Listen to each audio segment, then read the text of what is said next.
Ay, dito si Ringay from Pamilya. And welcome to a day in my life. Ngayong araw nga kakagising ko nga lang dyan, kaya naman talaga namang agad akong bumangon para tumulala. Tingnan mo naman kasi, tulala na naman ng person. Imbis na bumangon na para gawin lahat ng gagawin, tingnan mo naman kasi ang tagal ko nakatulala dyan. Mag-alas 12 na nga ako nakagising dyan dahil nga puyat nga naman ang above na yan. Matutulog pa nga sana ako ulit yan dahil antok na antok talaga ako. Kaso nga lang naisip ko, marami pa pala akong gagawin. Pagkatapos ko nga tumulala ng matagal na matagal, bumaba agad ako dahil nga hinahanap na ako sa baba. At nakita ko nga dito sila Kuya Adrian at Baho na nag-affiliate na nag-start na talaga sila sa trabaho nila. At eto nga ako, lutang pa rin hanggang Pagkatapos ngayon. nga ng ginagawa nila, tinawag na kami dito ni Ate Queenie para kumain. At grabe, nakakatuwa kasi favorite ko yung niluto niya Pagkatapos talaga. nga namin kumain, pumunta na agad ako sa taas para maglaba, para kunin lahat ng madudumi kong damit. Grabe kasi ilang araw na rin ako hindi nakakapaglaba, kaya naman samahan niyo ako para maglaba. Pinipili ko na nga ilalabhan ko dyan para nga malaban ko na kaagad at dadalhin ko to sa washing machine. Pagkakuha ko nga ng mga damit ko, binaba ko na agad to pagkatapos nilagay ko na sa washing At machine. nilagyan ko na nga dito na isang damakbak na sabon. Sa totoo lang, tinatamad talaga ako maglaba dyan. Kaso nga lang, pag di ako naglaba, wala akong masusuot talaga. Pagkatapos ko nga magsalang, pumunta agad ako sa taas. Dahil nga kukuha nga ako ng damit para nga makaligo na ako. Mga kapatid, ako lang ba, every time na nahanap ako ng damit, wala akong mahanap. Kahit na sobrang dami kong damit talaga, wala talaga akong masuot, wala akong mapili. Kaya talaga sobrang tagal magpili ng damit ng above na yan. Ang tagal ko nga naghahanap ng damit yan, paano ba naman wala talaga akong mahanap? O diba, ang tamad kasi maglaba. Alam niyo mga kapatid, yung tipong ang dami-dami mong binibiling damit tapos wala ka man lang mahanap na susuotin Nung mo. nakahanap na nga ako ng damit, pumunta agad ako sa labas at bumaba para makaligo na din. Ayan, nagpapakyut pa yan siya na para bang hindi siya malansa. Hindi. Pagkatapos ko nga magpakyut, bumaba agad ako para pumunta ng banyo at nagulat ako sa amoy, grabe ang baho. Mga kapatid, ayun pala, kakatapos lang mag-jebs ng kuya ko, ayun pa siya, tumatawa pa yan siya. Kaya naman pinalampas ko muna yung amoy niya, hindi muna ako pumasok sa CR, lumabas muna ako, ayan, tumatawa pa sila. Ay nga mga kapatid, nakaligo na ako dyan. Hindi ko na pinakita yung nangyari. At nabutan ko ulit si Baho dito, nag-affiliate na naman siya ng balot.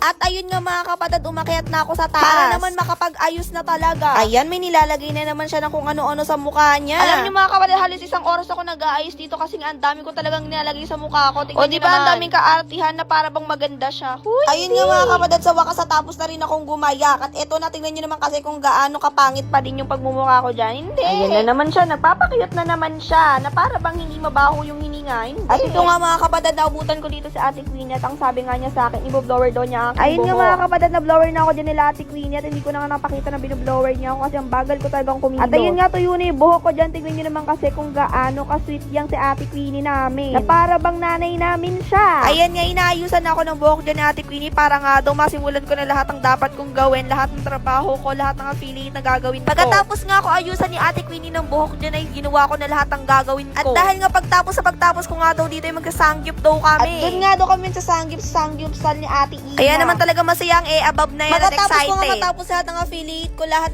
ay lumabas agad At ako. ako lang talaga yung lumabas dyan dahil hinihintay ko na lang talaga sila. Nung lumabas na nga sila, ay agad-agad na kaming umalis dito at nilak na nga namin yung pintuan. Na-excite na nga ako dahil nga pupunta nga kami dun sa Rapsi ng ate ko. Diyan nga hinihintay lang namin si Kuya Adrian dahil nga maglalakad lang daw kami para daw mas masaya. At ayun na nga mga kapatid, naglalakad na nga kami dyan papunta dun sa Rapsi dahil nga magsasangyup kami. At grabe, maggagabi na talaga agad dyan. Grabe talaga ang bilis ng panahon at oras, magpapasko na talaga. At ayun nga, nagpapakyut na naman siya ng kaartehan. Kasama ko nga pala dito si Baho, si Kuya Adrian at Ate Queenie lang. Dahil nga kami nga lang yung naiwan sa bahay. At dahil nga wala dito sila Ate Ay at Kuya Yuki. Ayan, rumampa siya. Ay, may sumulpot na sigbin. Hindi. Ayan yung mga kapata, naglalakad na kami dyan at ang layo pa nga ng pupuntahan namin. Pagod na agad kami, wala pa man. Ayan nga, nagiginaslaw-gaslaw na naman siya. At ito nga si Baho, sobrang cute niya, grabe. Ito lalo na to sa Ate Queenie. At ayan na nga, malapit na nga kami dito kila ate dahil magsasangyup nga kami sa kanila. At ito nga, habang naglalakad ka kami di Baho, nung makanta kami dyan para kaming ewan. At ayun nga, sobrang cute ni Baho dyan. Ang sarap-sarap ikis. Pagkatapos nga ng ilang minuto, nandito na kami sa Rapsi. Sa wakas, pagod na kami. Grabe, naglakad lang talaga kami. Naglalapot talaga kami sa pawis dyan. Pagkatapos nga na umakyat na nga kami dito sa Rapsi para naman puntahan na yung ate namin at sasabihin, ilibre niya kami ng sangyup. Charis. Mga kapatid, pumunta na rin kayo dito sa San Isidro,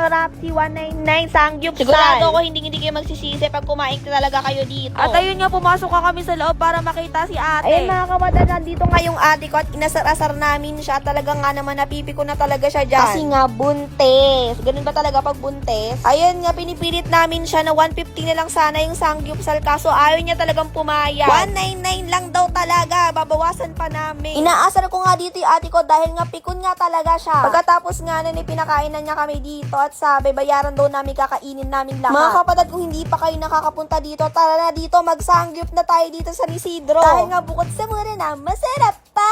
Ayun na nga, nagsisimula na dito sa Ate Queenie na magluto para naman makakain na kami kaagad at makauwi na ng maaga. Mga kapatid, hindi nga pala namin kasama dyan si Baho dahil nga nagpagupit siya, kaya ang lungkot talaga na wala siya dito. Dahil nga wala kami mapagtripan, so ayan nga, kumakain na kami dyan. Ayun, kumakanta si Kuya Adrian para siyang ewan. Ay, ayun no, kunwari nagluluto, pero pagtapos ng video, di na nagluto. Hindi. Ayun mga kapatid, kunwari nagluluto, pero hindi naman talaga siya nagluto dyan. Ayan mga kapatid, nagsimula na kaming kumain dyan. Ayan nga, nagutom na talaga siya. Kahit hilaw talaga yan mga te, kinain niya talaga. Wala talagang paawat tong above na to. At ayun nga, nagkanin pa nga siya, kaya ka tumataba. Tama na yan. Grabe mga kapatid, busog na ako dito, pero bawal pa rin akong umalis. Kailangan ubusin lahat yan. Kasi paano ba naman ako kumuha lahat ng pork ng yan? Akalain mo yung 2 oras na kami nandito. Pagod na akong kumain talaga. Pagkatapos nga namin kumain, syempre hindi pwedeng walang ice cream. Ayan, kumuha ko ng ice cream dun sa ate ko, bumili ako. At ayun nga mga kapatid, pauwi na kami yan dahil nga napagod talaga kami. Napagod ka kakain. At ayun nga, for the lakad na naman tayo. Pagkababa nga namin dyan, nakita namin dito si Baho, nagpagupit nga daw siya. Ayan na mga kapatid, balak nga namin mangaroling dyan dun sa kapitbahay namin. At nagpa-practice na nga sila kumanta dyan at ako naman hiyang-hiya na talaga yan kasi kami mga nakakarinig sa amin. At ayun ang mga kapatid, nangaroling na nga yan sila. Ayan na sila.